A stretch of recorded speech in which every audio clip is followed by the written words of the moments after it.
Saudações aos telespectadores da TV de Mossoró. Estamos em mais um programa Dinâmica do Direito. A temática de hoje é direito condominial. Para tanto, nós temos a honra de ter nos estúdios aqui Dr. Eduardo Souza, ele que é um advogado que milita no direito imobiliário aqui em Mossoró, Areia Branca e toda a região aqui do Oeste. Então não sai daí, voltamos já.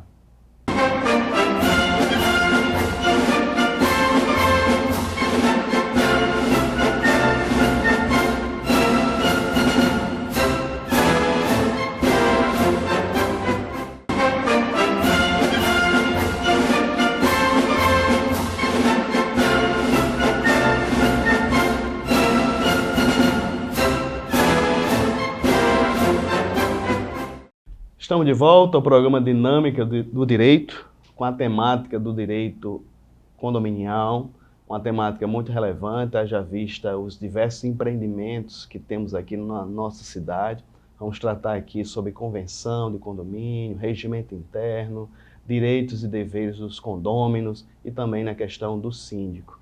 E para tanto, nós temos aqui no estúdio a honra mais uma vez de ter o Dr. Eduardo Souza. Doutor Eduardo, seja bem-vindo mais uma vez ao Dinâmica do Direito. Bom dia a todos, muito obrigado, doutor Nazeu, pelo convite, né? Nós vamos tentar esclarecer algumas dúvidas sobre o direito condominial e estamos à disposição. Doutor Eduardo, na verdade, eu queria que você começasse me ajudando a entender o que seria a convenção de condomínio, diferenciar ele do regimento interno.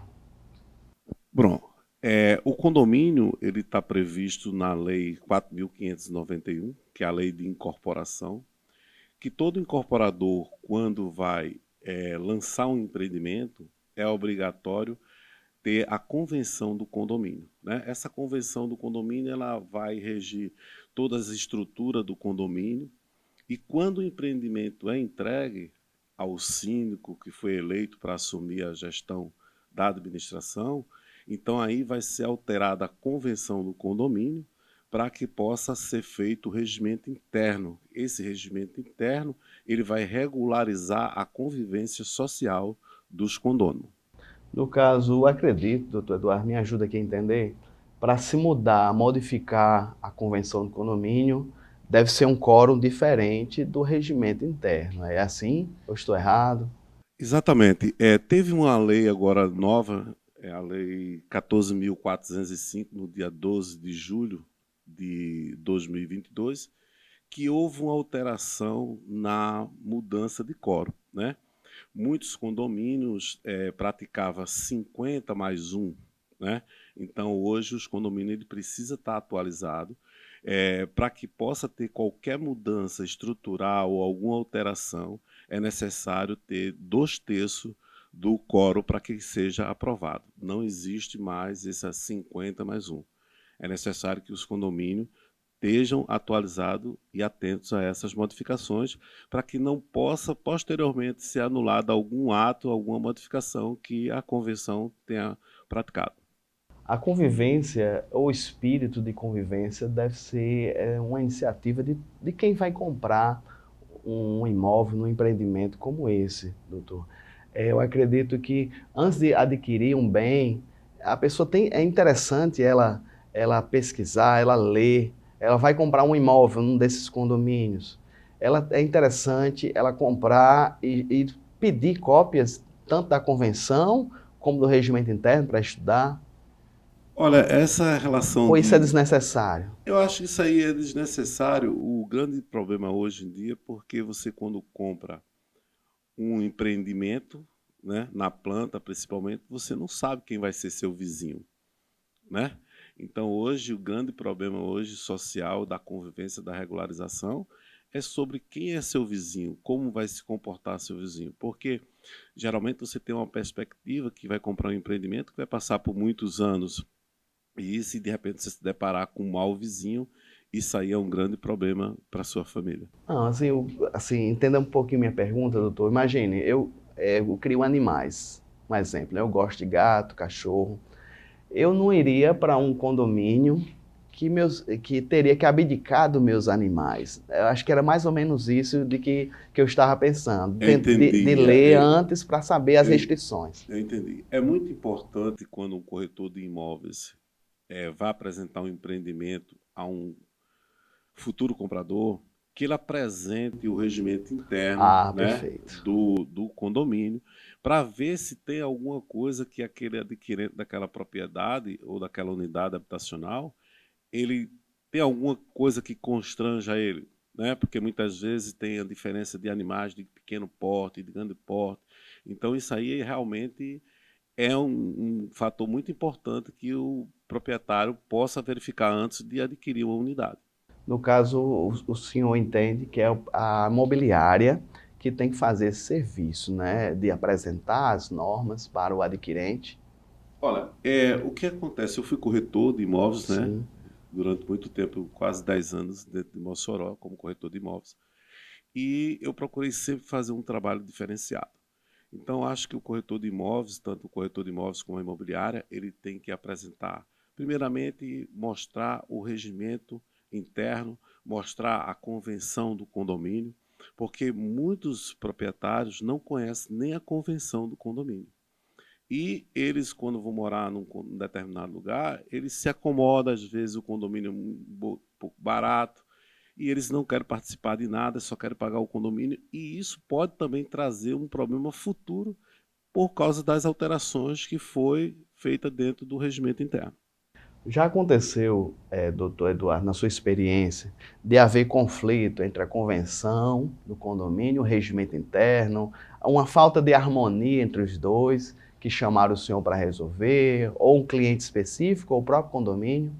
Olha, eu tenho um caso específico em termos de relação da convenção do condomínio e o regimento interno. Muitas alterações foram feitas, né, no regimento interno, baseado na convenção do condomínio, certo? Propriamente dito. Então, hoje há votações, alterações que primeiro tem que haver a mudança na incorporação. Então, as pessoas estão tomando determinadas atitudes no regimento interno sem observar a convenção de incorporação. Então, isso aí vai trazer um conflito jurídico lá na frente, né? Eu não vou dizer o nome do condomínio que tem esse problema, mas é uma observação que pode trazer um transtorno lá na frente. Acho que um ponto específico, doutor, que muitas pessoas não observam, que o prédio, assim, um prédio vertical, deve ter regras mais específicas, e esses condomínios horizontais, doutor, de casas, por exemplo, geralmente são mais flexíveis, né? Se eu quero mais liberdade, a tendência é procurar esses condomínios horizontais, doutor, de casas. Não.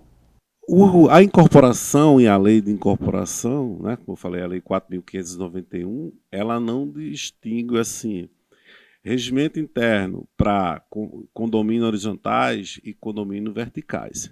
A lei ela é única para todos, né? O que vai mudar algumas alterações só simplesmente a convivência entre os moradores. Então tem síndico que pensa diferente de um síndico que tem um condomínio de edilício e tem síndico de diferente pensamento do horizontal. Vamos tentar aqui pegar um caso prático, doutor, assim, nesses condomínios, no caso, horizontais, por exemplo. No regimento diz que, não sei se é regimento, se é na convenção, por exemplo, cercas. Se está lá constando, não é possível ter cercas, nem cercas vivas, nem cercas. De repente, um condômino resolve fazer uma cercazinha. Ele é notificado primeiramente, cabe uma multa. Como é que isso funciona?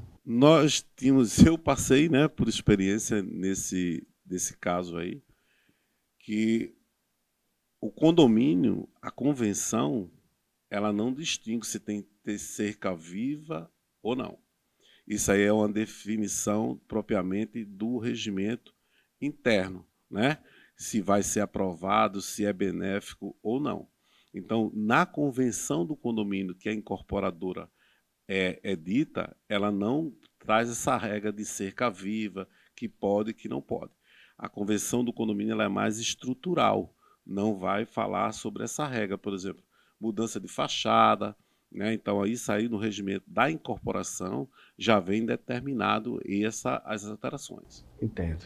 Estamos conversando aqui com o doutor Eduardo Souza, ele que é advogado, que milita na área de direito imobiliário aqui na cidade de Mossoró, Areia Branca, toda a região oeste, está nos ajudando a entender especificamente o direito condominial. No próximo bloco, nós vamos tratar um pouquinho dessa questão de despesas, despesas ordinárias, extraordinárias, de repente tem uma reforma, uma benfeitoria no condomínio, como é que é equalizado essas despesas entre os condôminos. Assunto interessante, não sai daí, voltamos já.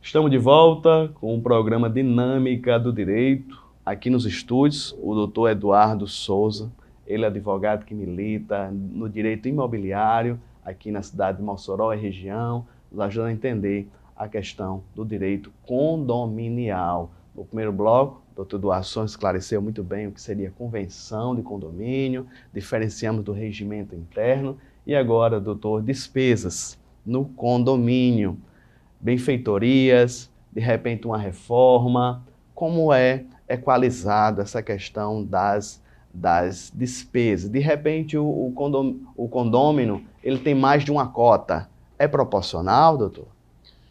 Olha, a lei diz do regimento interno, né? Vai depender do regimento interno. Muitas pessoas tiram cotas condominiais pela fração ideal, né? Por exemplo, tem apartamento que tem cobertura, que tem isso aí é mais uma parte administrativa do condomínio e do síndico deliberar essas taxas que vai ser por fração ideal. Mas hoje, Mossoró, eles não fazem essa parte de cobrança por fração ideal, né? Eles fazem simplesmente pela cota condominial e erga omnes para todos que têm na cidade. Sobre taxa extra e taxa ordinária, todas são do proprietário, né? Tanto a taxa extra como a taxa ordinária, ela é uma obrigação próprio terreno, que vem da coisa. Agora, existem certos casos que passa a taxa a ser ordinária e a taxa extraordinária. Por exemplo, se eu alugar um imóvel, então as taxas ordinárias, elas são do inquilino, né? E as taxas extraordinárias, elas são do proprietário. No caso, doutor, gera-se boletos, gera-se dívidas para esse condômino. A pergunta é, esses títulos podem ser protestados em caso de não pagamento? O condômino pode ir parar no SPC Serasa? Olha, anteriormente nós tínhamos uma grande dificuldade, os síndicos, sobre a grande inadimplência de taxas condominiais, porque havia necessidade de passar por um processo de conhecimento para ver se aquela dívida, e isso os condomínios entravam em grande inadimplência e acabava afetando a administração do condomínio. Como a lei agora autorizou os boletos de condomínio ser título extrajudicial, o condomínio, o síndico, ele tem a prerrogativa de protestar, de executar, né? Então, hoje é muito mais fácil para um síndico administrar, uma vez que ele tem tudo a favor do condomínio, né? Então, agora é muito necessário que o condomínio ele viabilize e prove que aquele título, né, o simples fato do boleto do condomínio ser um título extrajudicial, que ele vai ajuizar. É necessário que ele prove, tem os pré-requisitos antes para que esse boleto se configure. É um título extrajudicial líquido e certo. Muitos condomínios estão tendo prejuízos a ajuizar ações e não comprovar que esses títulos são extrajudicial e um título executivo. Então, está tendo essa barreira aí, então há uma necessidade de um advogado especialista ter conhecimento nos requisitos para que se torne um título extrajudicial. Doutor, certa vez me procuraram, um cidadão tinha um terreno num condomínio horizontal aqui na cidade, só o terreno, ele não levantou ainda. Mas por questão financeira, ele ficou inadimplente, chegou a um ponto, no passar dos anos, do condomínio dizer que estava executando a dívida no patamar, inclusive, do valor do terreno, dizendo que o terreno iria ser vendido, dando um prazo para ele se defender, já estava ajuizado. Se eu pegasse um caso desse, doutor, chegasse em suas mãos, no caso, o condômino, ele pode perder o seu bem em face de dívidas do condomínio, condominiais? Tudo depende, né? Tudo depende. É muito interessante a pergunta que o senhor fez, e eu vou explicar na prática, que já tem essas situações. Muitas vezes, a propriedade não é do... A pessoa que comprou essa propriedade ainda tem uma causa de alienação da incorporadora, né? E ele está devendo o condomínio. Então, muitas vezes o condomínio ele não pode penhorar uma propriedade que não é dele, daquele proprietário ainda, né? Então acontece de muitas vezes a gente pedir a penhora dos valores pagos por ele, né, em relação ao lote. E isso, quando houver execução e houver a penhora, vai se tirar a parte que é da incorporadora e o restante ser do condomínio. Hoje, o condomínio, se caso fosse quitado, hoje você pode perder o bem em virtude da taxa de condomínio, e você não pode, além disso, você não pode nem configurar que seja bem de família, né? Porque apesar do condomínio ele ser uma pessoa jurídica, né, sem personalidade jurídica, ele pode ter preferência na arrematação desse bem. Anteriormente era muito discutido essa situação sobre a personalidade jurídica do condomínio, porque muitas pessoas acham que o simples fato de você ter um CNPJ, você se configura como uma pessoa jurídica. Nós temos exceção, que é o caso de condomínio, tem um CNPJ, mas não é configurado como uma pessoa jurídica. Doutor, por favor, abra um parênteses e explicar ao pessoal de casa o que seria bem de família.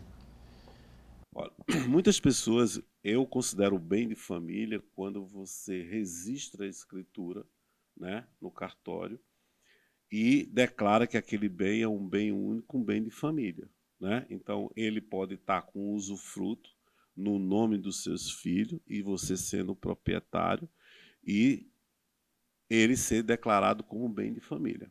Mas, à exceção de casos de condomínio, de IPTU, você não pode alegar essa situação de bem de família. É exatamente como também você pode dar uma propriedade ao banco como garantia e, posteriormente, você alegar bem de família. Existia muito esse na advocacia que muitos advogados faziam. O cara dava o bem como garantia no banco e, posteriormente, na execução do bem, ele alegava o bem de família. Então, hoje, se você der o bem em garantia, você não pode alegar mais que é o bem de família.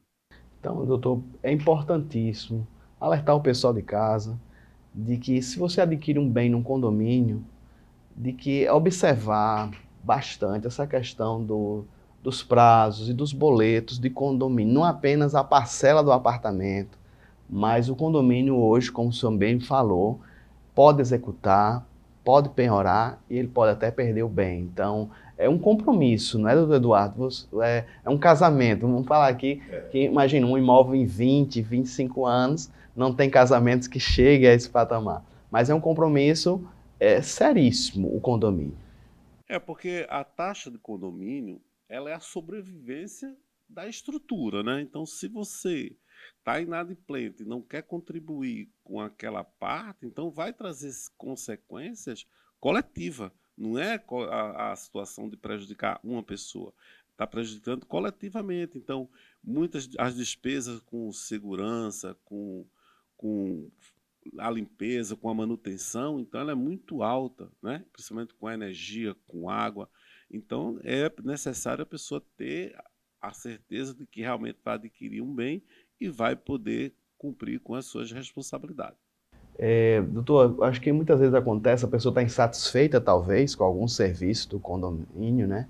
E começa a ficar inadimplente, mas essa justificativa não tem base nenhuma. Se ele está insatisfeito, tem os meios legais, deve ter os meios para ela reclamar perante o síndico, perante toda a convenção, não é isso? Olha, existem direitos e deveres, né? Muitas pessoas, muitos condôminos, ele não conhece realmente o seu direito, né?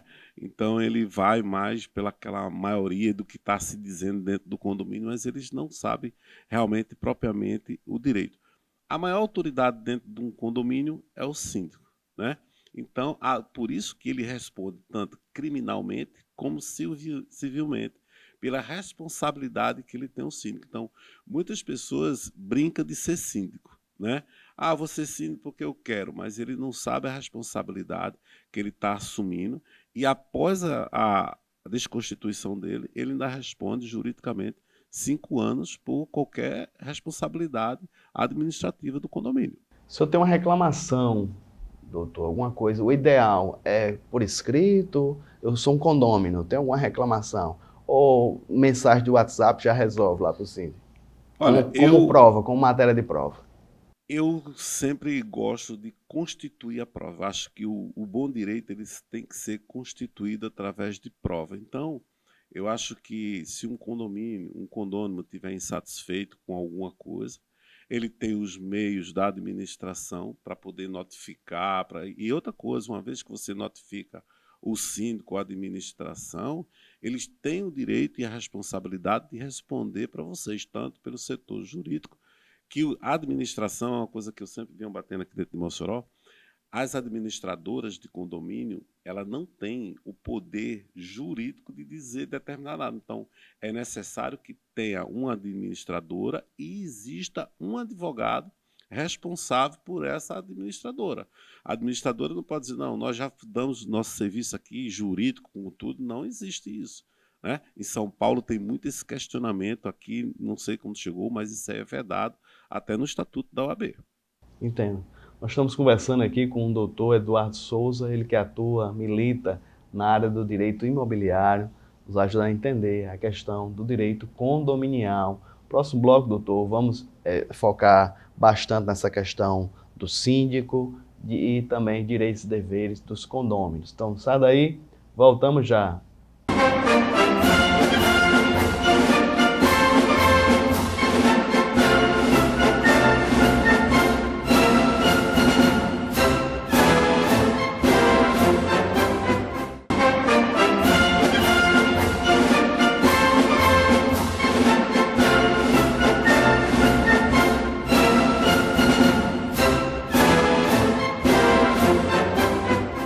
Estamos de volta com o programa Dinâmica do Direito, conversando aqui com o Dr. Eduardo Souza, ele que milita no direito imobiliário aqui na cidade de Mossoró e região, ajudando a entender a questão do direito condominial.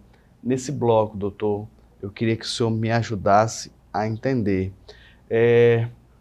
Um condômino antissocial, que ele já é reticente, né, reiteradamente, ele vai de encontro às regras do condomínio, ele pode perder, ele pode chegar a um ponto de várias notificações contra ele.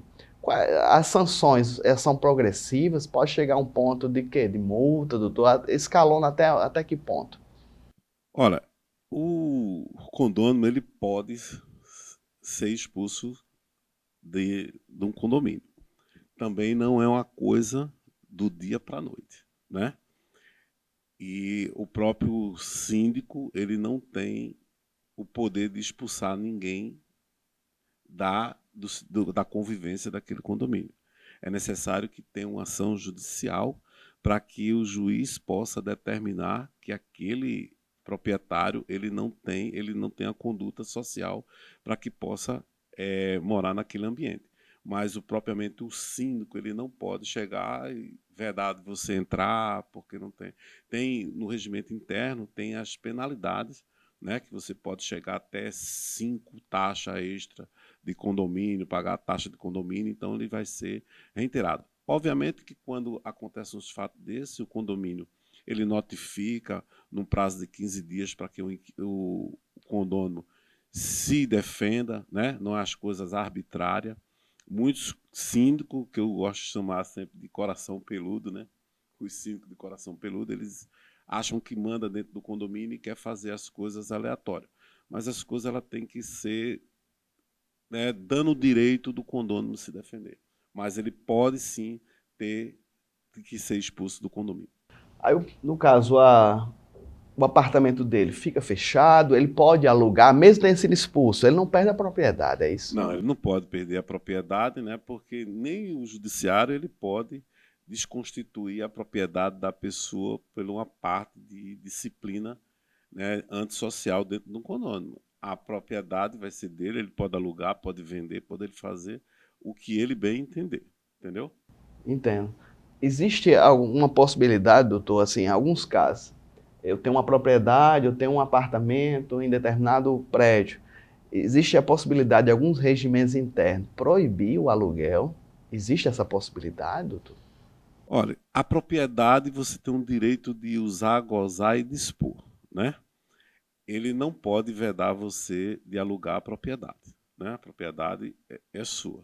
Agora, por exemplo, você não pode alugar por temporada, né? Alugar por 30 dias, por tanto dia. Então, isso aí é vedado dentro de alguns regimentos internos. Então, você pode alugar realmente as pessoas, porque quando você aluga um imóvel, esse contrato de aluguel, ele passa pela administração, né?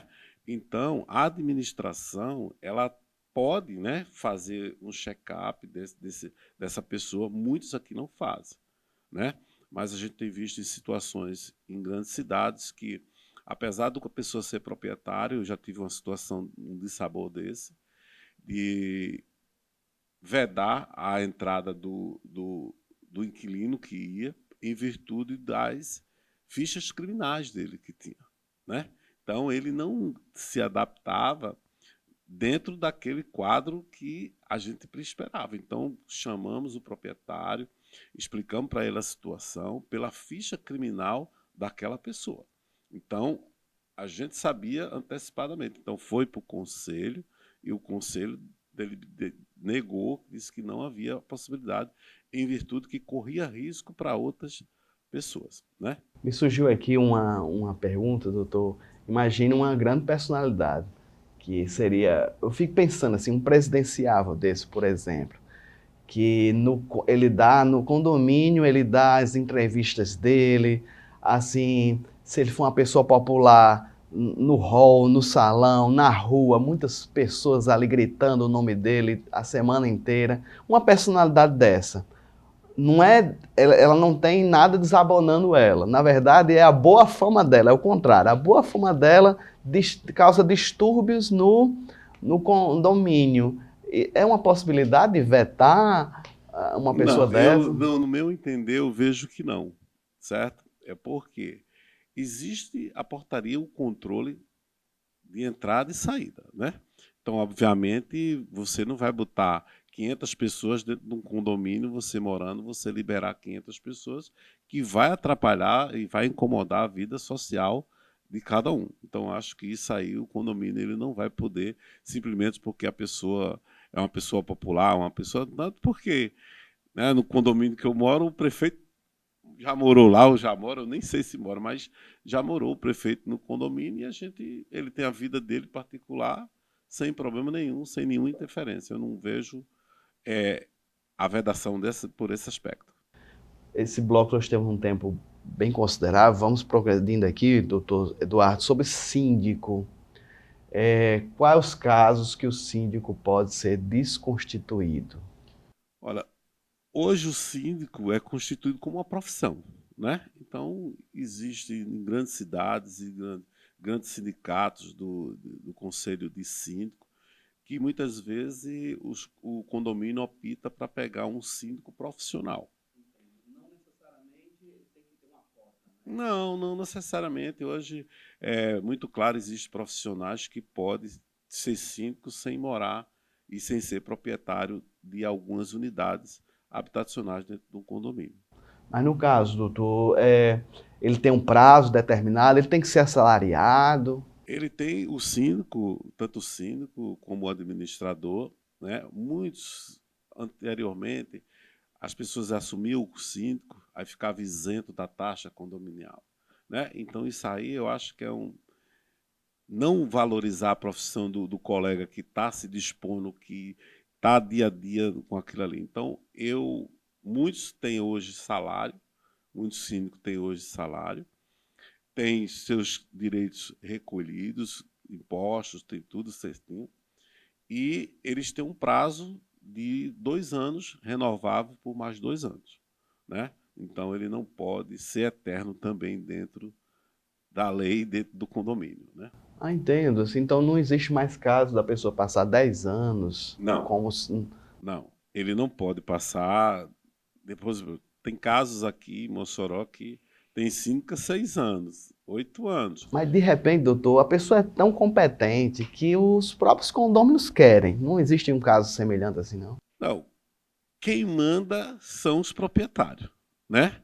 Agora, se houver qualquer impugnação de algum condomínio que esteja insatisfeito com aquela perpetuação de administração, com certeza ele pode entrar judicialmente e o síndico ser desconstituído.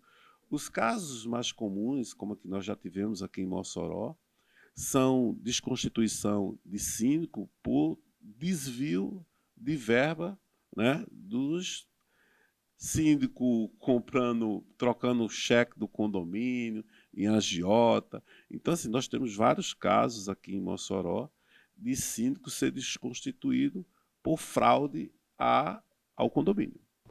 Doutor, já chegou casos para mim, assim, de que o síndico contratava pessoas e não pagava os direitos dela, não assinava a carteira muitas vezes, não pagava os direitos previdenciários.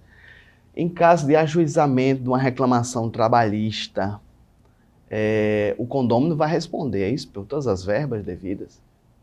Exatamente. Todos os condôminos são responsáveis, porque o síndico ele é o representante meu e de demais pessoas. Então, todos os atos que o síndico praticar de contratação de pessoas que não recolheram os impostos, essas dívidas vão recair sobre nós, proprietários. Aí muitas vezes, e agora, vamos pagar uma dívida dessa, se reúne e divide-se, dilui em boletos, dilui nas prestações do condomínio. Geralmente, pela sua experiência, como é que funciona? Olha, esse aí, desses casos aí, eles vão ter que fazer uma taxa extra para poder pagar essas despesas que, na realidade, foi deixada de pagar, né?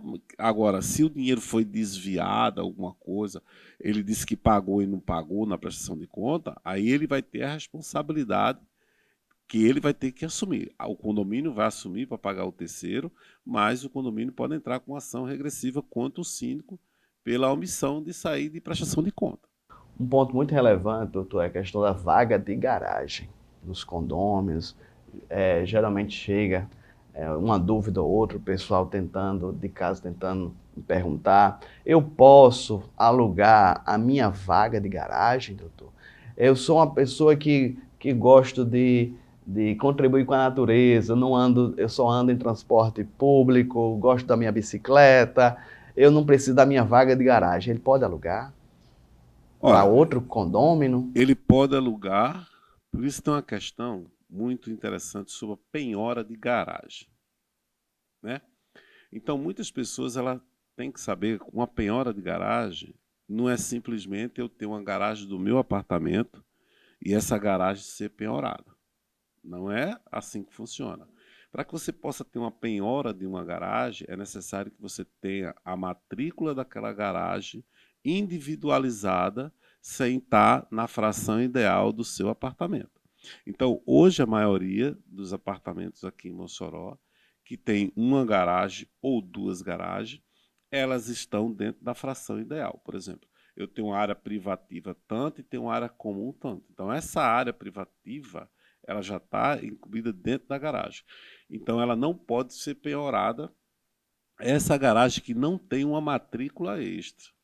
Então, tem apartamentos que têm 2 garagens, sendo que uma foi comprada pela construtora e a construtora teve que abrir uma matrícula individualizada para aquela segunda garagem. Então, aquela segunda garagem, o STJ já tem entendimento novo que ela só pode ser penhorada entre os condôminos. Por exemplo, em taxa de condomínio, aí o condomínio pode requerer a penhora daquela garagem, né? E sobre o fato de você alugar a garagem, não é simplesmente você chegar e dizer, olha, você vai ter que colocar na Assembleia por votação para que você possa ceder aquela garagem a outra pessoa.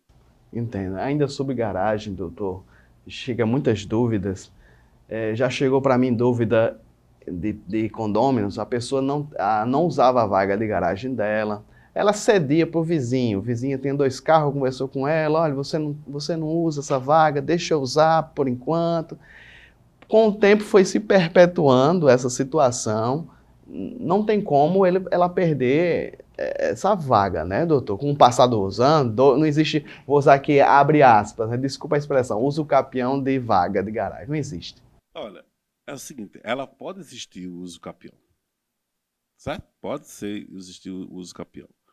Mas é o seguinte, por exemplo, quando você cede de boa fé, certo? Então houve uma boa fé que você cedeu aquela garagem, então ela pode ser cedida num contrato de comodato. Nesse contrato de comodato, você pode pedir a qualquer momento que você quiser aquela garagem de volta. Por fato de eu não ter um veículo, eu posso fazer um contrato de comodato cedendo para você aquela garagem e quando eu precisar, você ter que me dar de volta. Então, o fato de eu ter disponibilizado através de um contrato de comodato para o senhor já impede qualquer situação de o senhor se apropriar da garagem. Ah, deixando bem claro, mas no caso foi algo verbal. Eu não me preocupei em documentar. Ele pode usucapiar, Ele doutor? não pode dar uso capião porque ela está numa matrícula do imóvel, Perfeito. ok? Então ela está numa matrícula do imóvel, ela não está separada. Então, se ele for dar uso capião nessa garagem, ele vai ter que dar até no apartamento da pessoa que está. Entendo. Entendeu? Ótimos posicionamentos aqui, bem esclarecedores.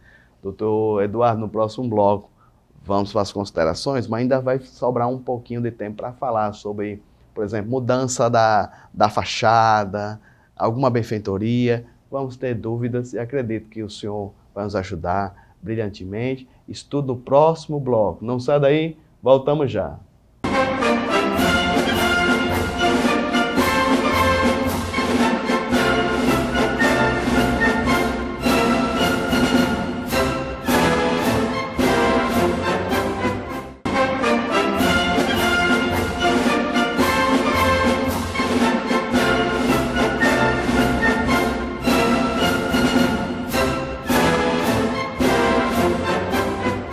Estamos de volta com o programa Dinâmica do Direito. Na verdade, o último bloco da nossa conversa aqui com o doutor Eduardo Souza, ele que milita no direito imobiliário na nossa cidade, aqui em região, nos ajudando a entender o direito condominial. Doutor Eduardo, nesse bloco, queria que você me ajudasse a entender sobre a cobrança de IPTU no condomínio. É verdade, assim, que as áreas comuns e das áreas privativas. Como é, na verdade, a cobrança dessas aí? Tem algumas particularidades? Nós temos 2 particularidades nessa cobrança do IPTU pelo município. Nós temos a cobrança regida pela Lei 6.977, que é a Lei de Parcelamento Urbano, e temos a cobrança do IPTU sobre a Lei 4.591. Então, todas as 2 cobranças elas têm uma diferença. Por exemplo, na Lei 4.591, que é a Lei de Incorporação, que é essa do condomínio que você está falando sobre as áreas comuns, a prefeitura ela calcula da seguinte forma. Por exemplo, eu falo especificamente do condomínio residencial Ninho. Eu tenho um terreno lá de 360 metros quadrados, só que eu pago o IPTU sobre uma fração de 566 metros quadrados. Por quê? 266 metros quadrados, eles são de áreas comuns. Então, ele já vem embutido no meu IPTU. Então, no regimento de incorporação. No regimento da Lei 6.977, que é a Lei de Parcelamento Urbano, as áreas comuns são do município. Então, você só paga o IPTU se você tiver um terreno 10 por 20, você só paga sobre o terreno 10 por 20. Você não paga as áreas comuns, porque as áreas comuns, na Lei 6.977, que é a Lei de Parcelamento Urbano, ela é paga pelo município. Então, há essa diferença entre a Lei de Parcelamento Urbano sobre a cobrança do IPTU e há diferença também na Lei 4.591, que é a Lei de Incorporação, que cobra dos condomínios a áreas comuns. No caso, doutor, sendo bem claro, bem específico, vem 2 boletos de IPTU, Não, destacado, já vem um só já incluso? vem um boleto só quando o condomínio, a incorporadora vai dividir a sua cota à parte, já vai lá, tá lá num boleto, lá a minha área, que é a minha área, tanto privativa como área comum. Perfeito. Doutor, surgem muitas dúvidas nesse sentido de furto. Pode acontecer, infelizmente, né? Furto no condomínio. Na garagem, por exemplo, alguém quebra o vidro do carro, as câmeras não captaram aquela situação, furtou-se ali uma carteira, uma bolsa, um celular, não sei. Quem se responsabiliza, doutor? Na garagem, especificamente. É uma pergunta muito polêmica essa que o senhor fez, mas o STJ já tem entendimento sobre isso, né? Condomínios que têm portaria, né, desarmada, Sim, né? Então ele não se responsabiliza por essa situação, entendo. certo? Agora, condomínios que têm guarda armada, né, aquelas prestadoras de serviço com segurança, com tudo, o STJ entende que o condomínio tem a responsabilidade, certo? Mas é muito difícil comprovar que o condomínio teve essa responsabilidade. Agora, sobre esse caso de monitoramento, essas coisas todas, eu entendo que é obrigação do condomínio ter todas as suas áreas cobertas com segurança, uma vez que você já paga o condomínio, então ele tem que estar sempre bem monitorado. Agora, um exemplo, dentro do imóvel, o, o condômino alega minha porta foi forçada, abriram minha porta e entraram e levaram, mais uma vez, na tese, né? Não tem câmeras naquele corredor, não sabe quem foi, e agora? Eu falando da garagem, agora dentro do próprio apartamento. Olha, é um tema, como eu disse para o senhor, muito É a mesma polêmico. resposta? Eu considero, se, por exemplo, tem que ter uma investigação, porque muitas vezes as pessoas não conseguem comprovar, né? Então fica uma situação. Se você for com grave ameaça, com aquelas coisas, então o condomínio ele vai se responsabilizar. Agora, se for um furto, né, fica muito complexo do condomínio se responsabilizar por essa situação. Entendo. Chega muitas dúvidas, doutor, sobre a questão de montagem de ar-condicionado. Isso tudo já vem no própria convenção, né? Já vem desde a estruturação do imóvel, não é isso? Mudança de fachada. Como é que funciona, doutor? Tudo não é regimento interno, é convenção do condomínio? Por exemplo, a convenção do condomínio, da incorporadora, por exemplo, nós temos aqui situações que antigamente era aquele ar-condicionado de caixa, Sim, né?